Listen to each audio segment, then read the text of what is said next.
Hello everyone, and welcome to part 2 of the Golden Garrisons. This section is about daily activities that you can do. Basically, the purpose of this is to gather materials that you can use to either upgrade your garrison, upgrade your followers, or just sell on the auction house. So I'll walk you through what I do on each of my characters every day, depending on what time of day generally, but it's pretty much all the same thing. You'll notice I have a bodyguard here. I keep the bodyguard around because sometimes you get to kill things in garrison missions, in daily activities, and the follower will gain reputation every time you do. It's just basically free rep. Now I'm in the town hall of a level 3 garrison here, and I just get going like this. The first thing you need to check during your daily routine is the garrison cache, and that's located just outside the town hall. The cache stores garrison resources automatically. It has a slow trickle that builds up over time. From my calculations, it stores 1 garrison resource every 10 minutes. So that's 144 garrison resources every day. I should usually expect to see that much in the garrison cache, or at least near. Now the cache itself can store up to 500, so that's just under 3 days worth. But I choose to check it every day or two just in case, just to be sure.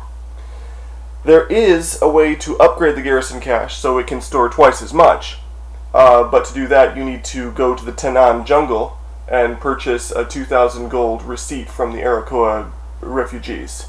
I think it has a reputation component as well, I'm not sure. You can look that up on your own, but since I check it every day, it's never really been an issue. So to get the garrison resources from, all you have to do is click on it, and it awarded me 332 because I haven't checked it in a couple of days. Alright, next. What I usually do is I go down into this area and pick up the free resources that they provide. I have a follower who's been assigned to this alchemy hut, and when you assign a follower to an alchemy hut, every day you can pick up free potions from her. So I usually just get this one out of habit. It could be any of them really. It will just be sold anyway unless I plan on using them, which is unlikely. The enchanter's hut I keep around so that I can disenchant stuff, but assigning a follower to that one doesn't give you any daily benefits. You can look up yourself which structure and which follower gives you the most results, the most gold for your time, but I stick with these two just to be force of habit really. After I've picked up my free resources, my computer's lagging a bit, there we go. After I pick up my free resources, I head north. Now, this is the fishmonger's area, and unless you do naval missions, in my opinion, this area is pretty much pointless. However, if you do naval missions, you can set up a ship so that it fishes for you for free, which is basically the best thing ever. And since this daily quest requires one of 5 different kinds of fish that you pick up in Draenor, I can basically complete this quest every single day without really any effort whatsoever, and never ever casting a pole to get any fish on the line, because my ships do that for me. Today is Blind Lake Sturgeon, so I get that quest. I talk to him again so he doesn't keep on wandering around. I look through my inventory. Blind Lake Sturgeon are down here. Now you can complete the quest. Basically, the quest requires Blind Lake Sturgeon eggs. And in order to get those eggs, you have to gut and clean sturgeon. There are 2 kinds that you get from your ship, enormous and just the normal kind. I always clean the enormous because it completes the quest in 1 click. So, click. Oh look, that's done. I turn the quest in and get 15 gold and 40 silver for free. Remember, if you don't have a shipyard, if you don't use naval missions, it's best to just ignore this section. Then on to the herbalism, the garden. Now as you can see here, my garden is growing exclusively frostweed. The only way to make sure that your garden grows what you want it to is to assign a follower to it. So I assigned a follower, and then I could talk to this guy, Tarnan, and tell him I would like to pick what we plant next. He gives you an option of plants, and I picked frostweed. I picked frostweed specifically because it's the most useful of the herbs in Draenor, in my opinion. In addition, I can use it for other sections to help out with my alchemy lab. So I start picking up these herbs one by one. Now ordinarily this many herbs takes a little bit of time, but you can cut that time down in a pretty hilarious way by getting a specific item. This item is called Gorpetal's Gentle Grasp. Now, it allows faster herbalism in all over Draenor, which is ironic because I'm not an herbalist, but because this is in the garrison I can pick them up anyway. You get the Gentle Grasp here, in northern Nagrand.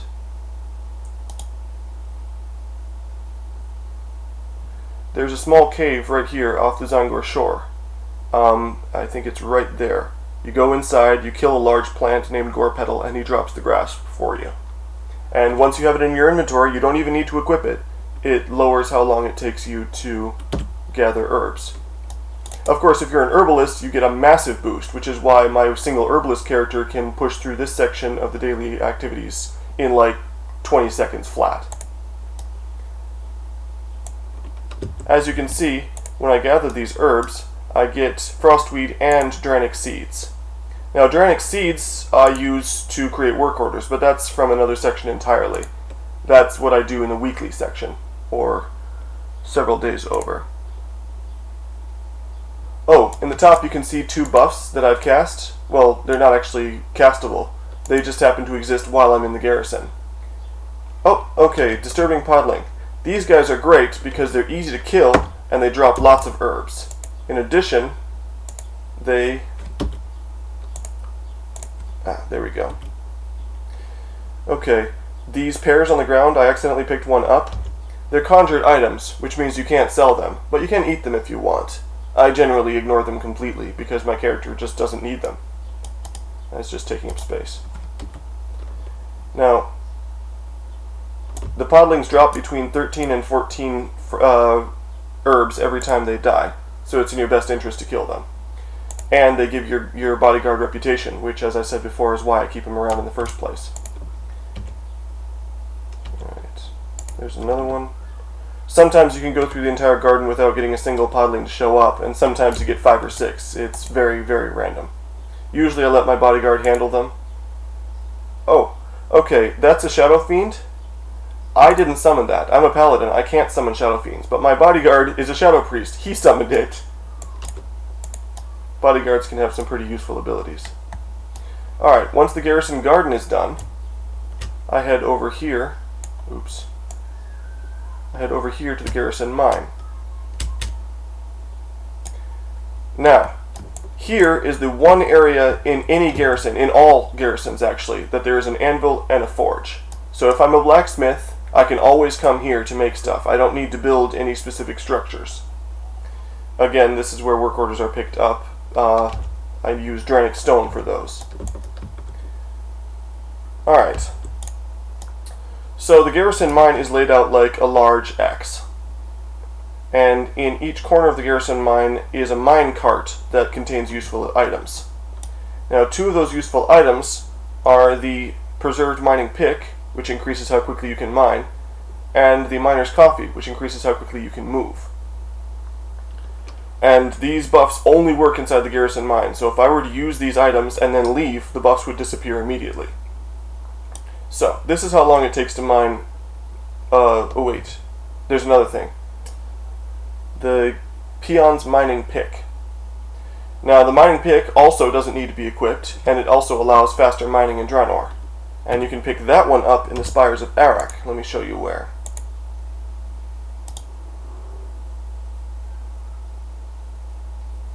There's a small series just north of Southport. Ironic, I know. Right here in the mountains. It's hard to find if you're on the ground, but if you're in the air, you can see it pretty easily. Basically, just head south from Axfall, leave the road about here, and explore the hills until you find a glowing purple pick on the ground. Now, with the mining pick, I can mine pretty quickly. That's 2 seconds. However, once I use the preserved mining pick as well, which is ironic using 2 mining picks, this is how fast I mine. Almost instantaneously. It's pretty ridiculous. Now, this is one of the mine carts I told you about. It contains mining picks and miner's coffee. one or the other, really. It also contains some trash items, and it contains archaeology fragments on occasion. Now, I'm going to wander through the entire mine, so I'm going to drink coffee to speed myself up. Each buff gives you a 20% increase to movement speed and lasts for 3 minutes. And you can stack them, but don't drink more than 5 coffee, because anything else will just be wasted. Here's another. Now, once you've truly perfected this, you can really zip through your mine in a hurry. Allow me to show you. Mine. Speed up. Mine.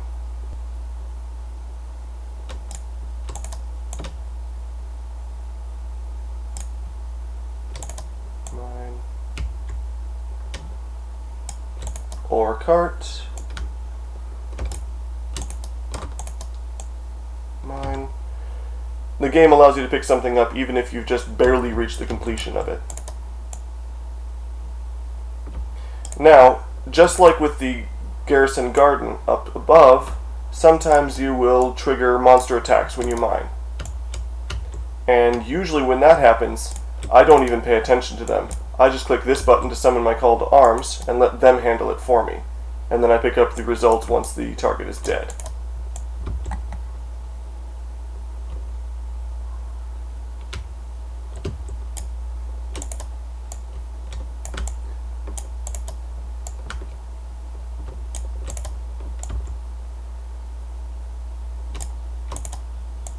And here's the last mining cart.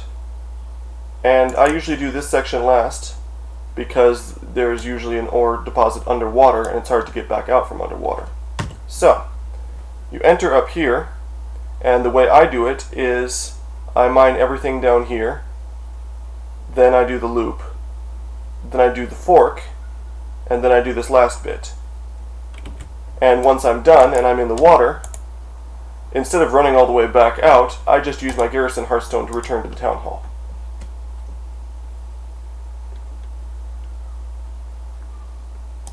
And that's about it. Now, I do this on multiple characters every day, but the fastest you can really get it done, at least once you've got a lot of practice at it, I can do each of these in less than 5 minutes. And with 11 characters, less than 5 minutes, you can get a bunch of resources from an hour of gameplay that becomes so routine you could do it in your sleep, which is pretty awesome in my opinion. Now, these buffs I touched on before. This is the Shaman Stone Rune of the Spirit of the Wolf. Now, any of you who play the Horde garrisons know about the Shaman Stones once you get a garrison going. It's right outside here. You can use it to set various permanent buffs for your character that stick around as long as you're in the garrison or in Frostfire itself. I prefer the one that increases movement speed, of course, because I spend a lot of time moving around. This buff is the Lucky buff, and you can only get that by picking up the misprinted coin, the discarded Lucky coin. Now, from what I've read, and from what I've seen, having this coin in your inventory increases your stats, all of your stats, by 2%. As long as you are in your garrison or in Frostfire and have this coin, you have that buff. So basically, for one slot, and as you can see I have a few slots available, you can get a permanent passive buff. Anyway, that's about it for the daily activities. The garrison cache, then you check for any free materials your followers might give you. So, garrison cache right outside your town hall. Check for free materials down here. Do the fishing shack if you have a shipyard. Do the garden. Hopefully you have the Gorepedal's Gentle Grass to make you do that faster. And do the mine, which you can get the Peon's Mining pick and Preserved picks to do. And that's about it, once for each character. Hope you enjoyed this guide, and I look forward to talking to you again for Section 3.